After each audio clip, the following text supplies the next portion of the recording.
بسم اللہ الرحمن الرحیم۔ السلام علیکم۔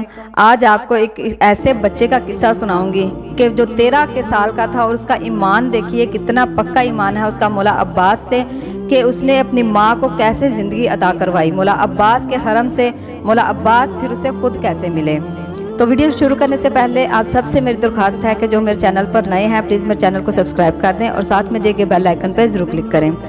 مرحوم شیخ جعفر شوستری نقل فرماتے ہیں کہ میں عراق میں تھا، مولا غازی کے حرم میں، تب 40 کے دن تھے، مشی چل رہی تھی تو میں بیٹھا تھا حضرت عباس کے حرم مبارک میں، اپنی دعا اور عبادت میں مصروف تھا کہ اتنے میں کیا دیکھا کہ ایک تابوت یا کوئی ایسی چیز لگا لو جس میں کسی مریض کو لایا جائے۔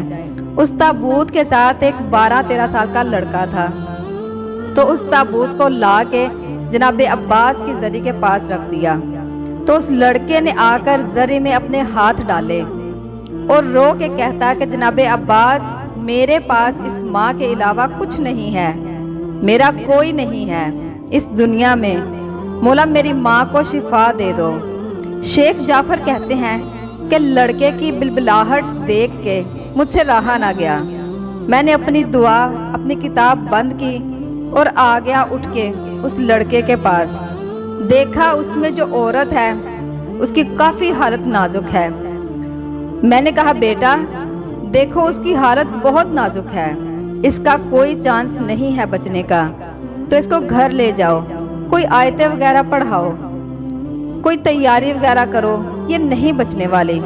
اس لڑکے نے سر اٹھایا اور ایسے غور سے مجھے دیکھا اور کہتا ہے شیخ صاحب آپ عالم دین ہیں، غیر آ کے ان کے ہاں سے خالی نہیں جاتا، اور آپ مجھ سے کہہ رہے ہیں کہ جا کے غسل و کفن کا انتظام کروں۔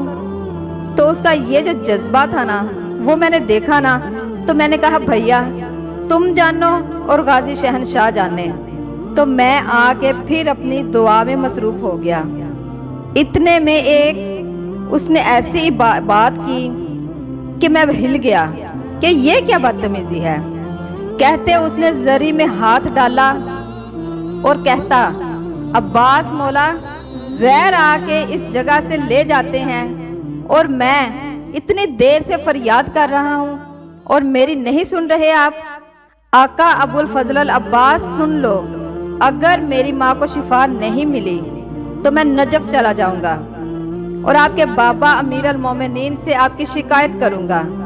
شیخ کہتا میں لرز گیا کہ یہ کیا بدتمیزی کر رہا ہے، لیکن اس نے صرف کہا نہیں، اٹھا کچھ دیر کے بعد اور حرم سے باہر چلا گیا۔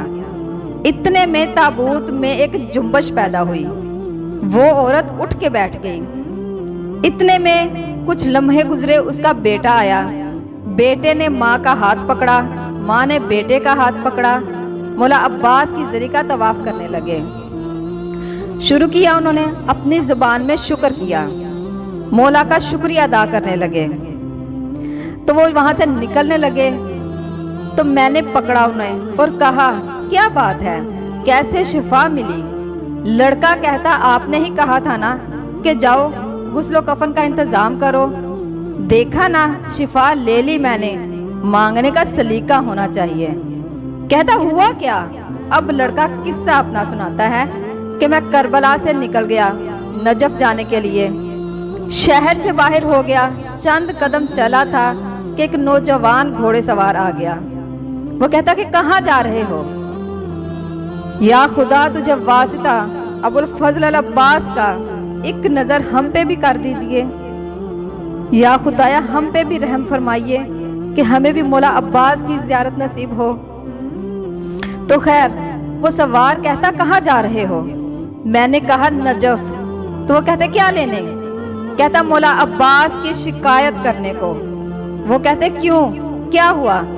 تو میں نے کہا جہاں سے ساری دنیا کو شفا مل رہی ہے، ساری دنیا اپنے منتیں اپنی حاجتیں پوری کروا رہی ہیں، مجھے نہیں مل رہا، میرے پاس کوئی نہیں ہے سوائے میری ماں کے، ماں کی شفا چاہ رہا تھا، نہیں سن رہے میری۔